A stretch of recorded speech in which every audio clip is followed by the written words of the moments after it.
এই দেখো, অনেকে বলছে বাবার এখানে থাকতে গেলে মানে সন্ন্যাসী থাকতে গেলে কি গাঁজা খেতেই হবে। তো এমন কোনো বাধ্যতামূলক নেই যে বাবার এখানে সন্ন্যাসী থাকতে গেলে ওটা খেতেই হবে। যার যার ইচ্ছা ওটা মানে খেতে পারে, আবার যার যার ইচ্ছা ওটা খেতে নাও পারে।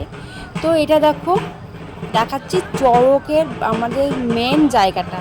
এই যে বাস টানানো আছে, ওই যে ঘরে সবাই মহিলারা থাকে, আমরা যখন ছিলাম সন্ন্যাসী ওই ঘরটায় থাকতাম। আর এই পাশে যে বাসটা আছে, এই বাসটার ওপরে ওখান থেকে চড়ক মানে ওখান থেকে লাফ দিয়ে কাঁটার উপরে পড়ে।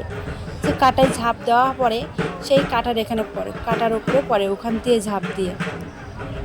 তো দৃশ্যটা সত্যি খুব সুন্দর। আর এটা দেখো মন্দির, আমাদের শিবতলা মন্দির। তো এর সাইডে দেখো এই যে খেজুর ভাঙা আছে। তো এই পাশে হয় মানে এই যে প্রথম দিনকে যেটা হয় আর কি, ঘাট সন্ন্যাসী, তো সেটা ওই পাশে হয়।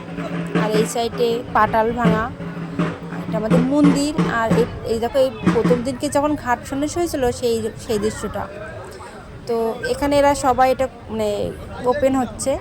আর ওই যে দেখাচ্ছে কালো যে লাইটগুলো জ্বলছে কালো মানে গ্রামের মধ্যে, ওটা কিন্তু বাংলাদেশ বর্ডার। তো আমাদের কিন্তু এই বাংলাদেশ বর্ডার সাইডে